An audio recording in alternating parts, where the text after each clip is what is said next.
Hi everyone, it's Amy. And I'm Jenny. Welcome to our channel. And whether you're new or have been around for a while, we just wanted to reintroduce ourselves and what our channel is all about.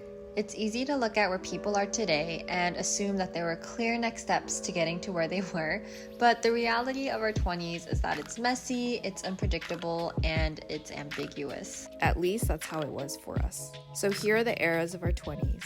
Let's start from the beginning. So with every era of our 20s, we feel like there was a dominant question.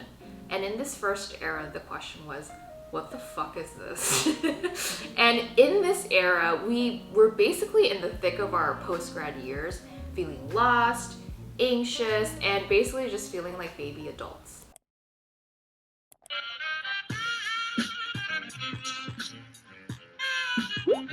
What prompted us is when we were entering our 20s, we felt a little lost and also a little lonely. So we're hoping that whoever stumbles across this could feel a little less alone. As you can tell, this was our very first video ever on YouTube. We thought it was a great idea to film in our pajamas at the time. But during this time, we had just started YouTube to make sense of a pretty confusing and tumultuous time in our lives. And this was the start of us unintentionally documenting our 20s.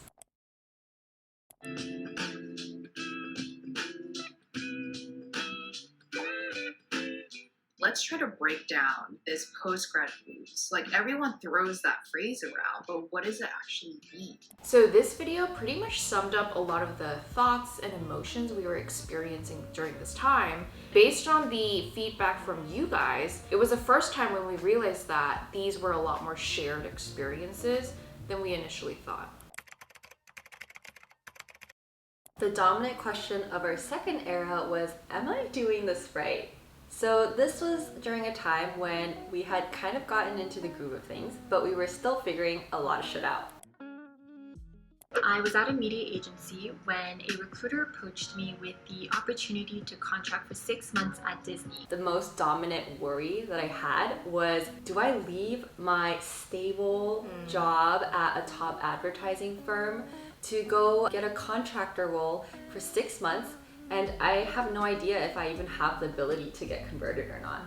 I decided to go for it. Little did I know that I would be pretty much the only one in my division to get converted. But once I was converted, I knew even less that the bigger hurdle would actually be learning how to navigate big corporate life for the very first time in my 20s.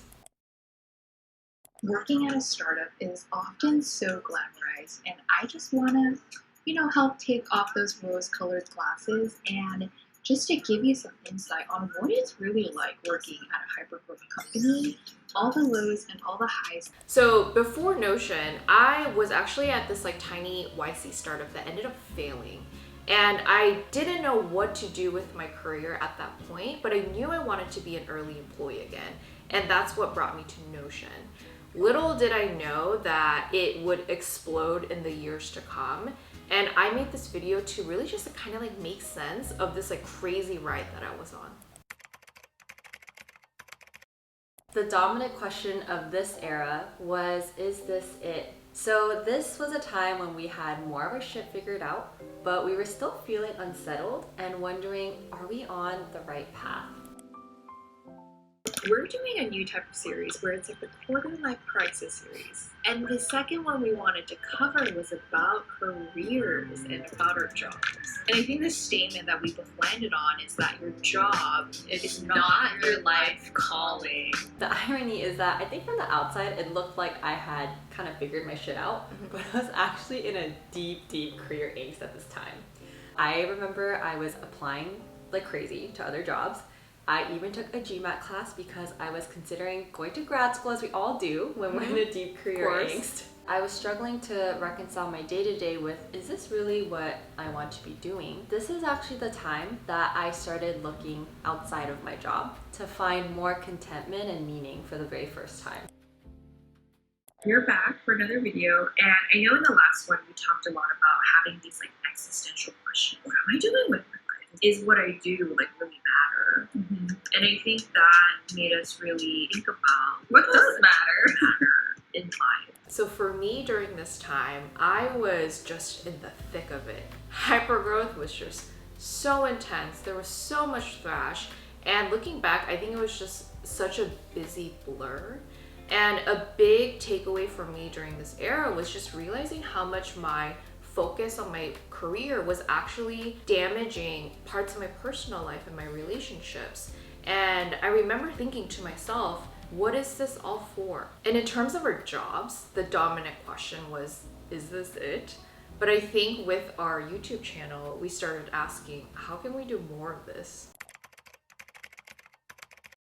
The dominant question in this era is this true to me? And this was the era when we started to make really big moves towards a reality that just felt more true to us. You know, in our 20s, there are so many shoulds. I should get a really great job. I should go after that promotion. Like, oh, we really should be settling down by now. But this is when we start to differentiate. Is this what I want? Or is this what I think I should want? Hey, it's Amy. 4 years ago, I first interviewed at Google, went all the way to final rounds before being rejected. This time around, when I interviewed at Google, I had 2 prospects, 1 final offer, and a very sizable salary increase. Here's how I did it. So looking back, getting a job at Google is one of the most impactful things to happen to me in my 20s. First, it gave me financial stability. So I was able to move from a scarcity mindset to an abundant mindset, which is a huge anxiety reliever, as some of us know. The other thing is that it gave me career stability and more confidence in my career and my willingness to bet on myself. One of the biggest differences between working in a startup and big company is all things like leveling, promotions, and figuring out your career trajectory. Given my new job at Google, Jenny and I were also in the same industry for the very first time. And this just offered us a lot more diversity and range in our content. If you're someone who is curious, what is life at a startup like versus what is life at big tech like, we were now able to bring that added perspective. I have some news to share. I just quit my job. I still can't believe I did that, and yes, we have a lot to catch up on. So as you all know, that was just such a big step for me in my career, and it still feels like a really big step. I'm still in it. I built so much during my time at Notion, and it was really difficult to walk away from that. But at the same time, I just couldn't ignore my intuition growing and telling me that I wanted to build something of my own. Eventually, the desire to bet on myself won against any fear or worry that I had of choosing the path less traveled. You know, since the inception of our channel, we've always asked each other, do you think we'll make it to the point where we have to change our name? And it's so crazy to say this, but we are at that point! And we're keeping it timeless this time. And we're going with our names, Amy and Jenny. And in terms of just, moving forward, you can expect us to post 2 videos a month. And Consistently. And we were the best about that last year. And most of all, to continue sharing our life as is, as we've always done. And also, biggest shout out to some of our earliest subscribers. Honestly, your comments kept us going, so thank you so much.